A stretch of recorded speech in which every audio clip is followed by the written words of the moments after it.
Selamat siang Pak Yusuf. Perkenalkan saya Gita Kristi. Di sini saya ingin menjelaskan mengenai materi ekuitas pada pertemuan ketiga. Di sini ada soal pertama mengenai penerbitan saham dengan nilai par. Pada tanggal 2 Januari 2019, PT Mekarjaya menerbitkan 1 juta saham biasa dengan nilai par 100 per saham dengan harga jual sebesar 500 juta. Jurnal yang dibuat oleh PT Mekarjaya atas transaksi di atas yaitu cash masuk ke debit sebesar 500 juta, share capital ordinary di kredit masuk sebesar 100 juta, dan share premium ordinary masuk ke kredit sebesar 400 juta. Berikut soal kedua mengenai penerbitan saham tanpa nilai par. Contoh yang pertama, pada tanggal 2 Januari 2019, PT Mekarjaya menerbitkan 1 juta lembar saham biasa tanpa nilai par dengan harga jual sebesar 500 juta. Jurnal yang dibuat oleh PT Mekarjaya atas transaksi tersebut adalah cash di debit sebesar 500 juta dan share capital ordinary sebesar 500 juta. Untuk contoh yang kedua yaitu pada tanggal 2 Januari 2019, PT Mekarjaya menerbitkan 1 juta saham biasa tanpa nilai par dengan harga jual 500 juta. Saham tersebut mempunyai state value sebesar 150 per saham. Jurnal yang dibuat oleh PT Mekarjaya atas transaksi tersebut yaitu cash masuk di debit sebesar 500 juta, share capital ordinary masuk ke kredit sebesar 150 juta, dan share premium ordinary sebesar 350 juta. Berikut contoh soal ketiga mengenai penerbitan saham secara kombinasi.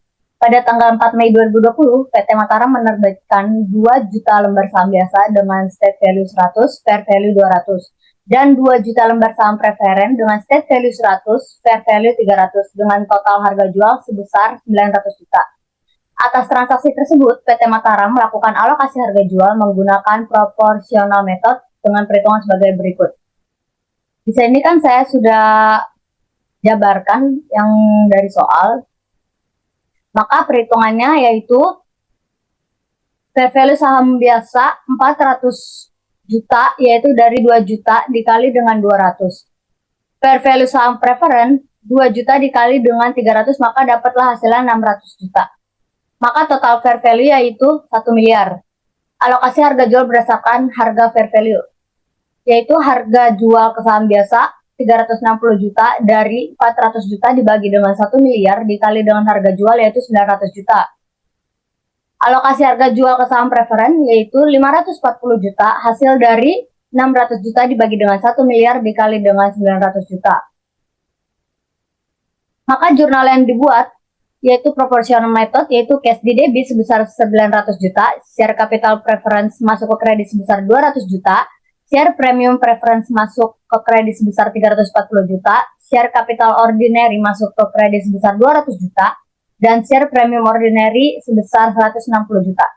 Berikut soal keempat yaitu gabungan dari soal ketiga mengenai penerbitan saham secara kombinasi tanpa fair value. Pada kasus PT Mataram di atas, diasumsikan saham preferen tidak mempunyai fair value, maka Mataram melakukan alokasi harga jual menggunakan incremental method dengan perhitungan sebagai berikut, yaitu fair value saham biasa sebesar 400 juta, dan berikutnya kan di soalnya diasumsikan bahwa saham preferen tidak mempunyai fair value, maka di sini fair value 2 juta dikalikan dengan 0, maka hasilnya 0, maka total fair value yaitu 400 juta. Alokasi harga jual ke saham biasa yaitu 360 juta, dan alokasi harga jual ke saham preferen yaitu 540 juta. Berikutnya, alokasi harga jual ke saham preferen yaitu 500 juta. Dari 900 juta dikurang dengan 400 juta. Berikut jurnal yang dibuat, yaitu cash di debit masuk sebesar 900 juta, share capital preference masuk 200 juta ke kredit, share premium preference masuk ke kredit sebesar 300 juta, share capital ordinary 200 juta, dan share premium ordinary masuk ke kredit sebesar 200 juta. Berikut contoh soal kelima mengenai penerbitan saham untuk memperoleh aset non-cash, yaitu pada tanggal 5 Juni 2020, PT Sumbawa menerbitkan 20.000 saham biasa dengan nilai par 100 per saham untuk memperoleh suatu hak paten. Kondisi yang pertama yaitu PT Sumbawa tidak dapat menentukan nilai wajar saham. Tetapi PT Sumbawa mengetahui nilai wajar paten, misalnya sebesar 3.100.000. Atas hal ini, PT Sumbawa membuat jurnal sebagai berikut. Paten masuk sebesar 3.100.000 di debit, share capital ordinary masuk ke kredit sebesar 2 juta, dan share premium ordinary masuk ke kredit sebesar 1.100.000.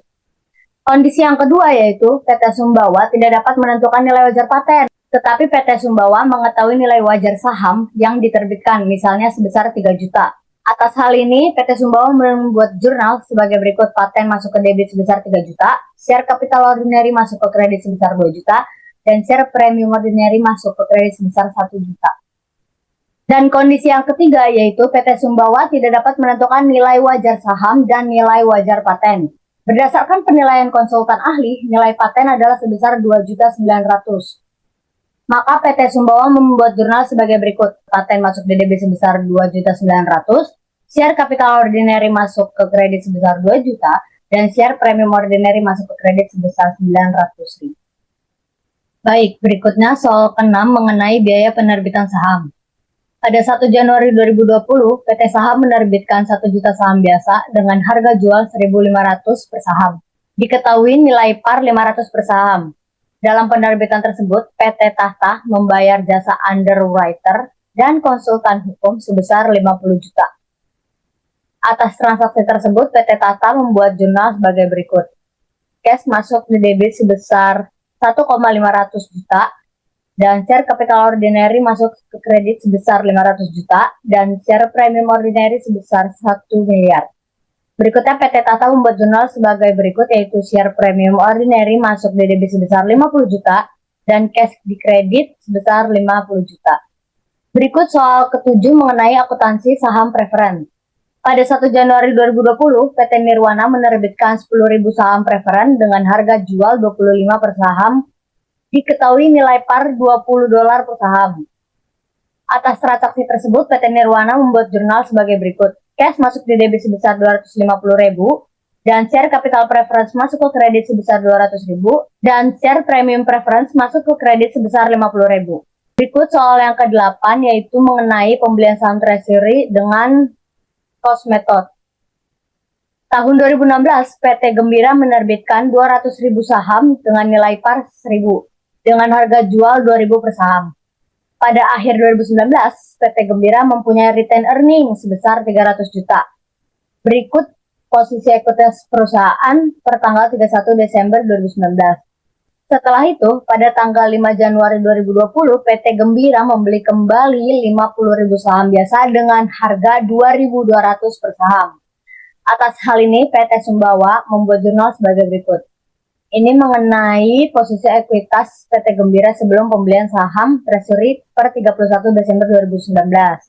Di mana equity-nya yaitu share capital ordinary 1.000 par dan 200.000 share issued dan outstanding.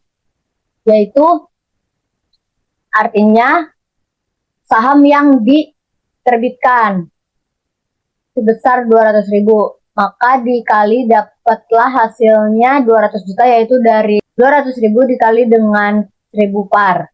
Dan yang selanjutnya share premium ordinary yaitu 200 juta dari perhitungan 2.000 dikali dengan 200.000 dikurang dengan 200 juta.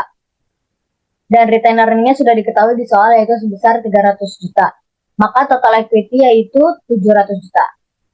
Dan di sini kan jurnal pembelian saham treasury yaitu dengan metode cost atau metode biaya, yaitu pada tanggal 5 Januari 2020 masuk di debit treasury share sebesar 110 juta dan cash di kredit sebesar 110 juta, yaitu dari 50.000 dikali dengan 2.200. Dan di sini posisi ekuitas PT Gembira sesudah pembelian saham treasury per 5 Januari 2020, yaitu equity di mana share capital ordinary 1.000 par dan 200.000 share issue dan outstanding yaitu 200 juta. Share premium ordinary sebesar 200 juta dan return earning sebesar 300 juta dan less treasury shares-nya itu 110 juta, yaitu dari perhitungan ini jurnal pembelian saham treasury cost method ini.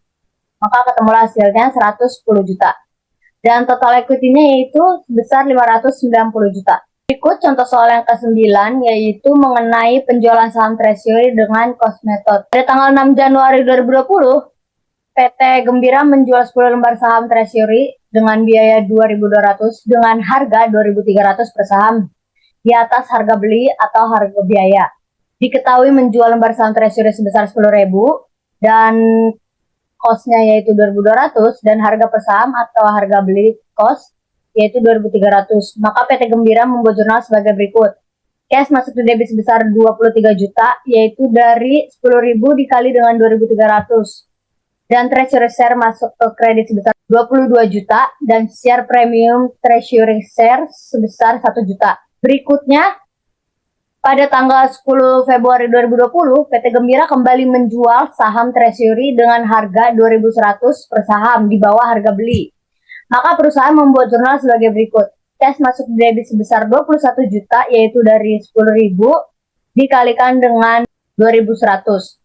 Share premium treasury share masuk ke debit sebesar 1 juta dan treasury share sebesar 22 juta.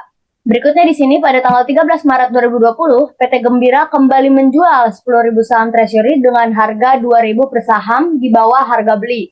Maka perusahaan membuat jurnal sebagai berikut. Pada tanggal 13 Maret 2020, cash masuk di debit sebesar 20 juta yaitu dari 10.000 dikalikan dengan 2.000 dan retain earnings sebesar 2 juta dan treasury shares masuk ke kredit sebesar 22 juta. Dan soal yang terakhir yaitu soal mengenai penghentian saham treasury, di mana penerbitan saham 50.000 dengan nilai par 100 dan harga per sahamnya 250. Di mana jurnalnya cash di debit sebesar 12.500 masuk di debit dan share capital ordinary sebesar 5 juta dan share premium ordinary di kredit sebesar 17.500. Berikutnya, pembelian kembali saham biasa 10.000 dengan harga per sahamnya 270. Maka jurnal cost metodenya yaitu treasury share masuk ke debit sebesar 2.700 dan cash di kredit 2.700. Berikutnya penjualan saham treasury diketahui 5.000 dengan harga per sahamnya yaitu 290. Maka jurnal yang dibuat yaitu cash di debit masuk sebesar 1.450.000 dan treasury share sebesar 1.350.000 dan share premium treasury share sebesar 100.000. Dan yang terakhir yaitu penghentian dan penonaktifan sisa saham treasury sebesar 5.000.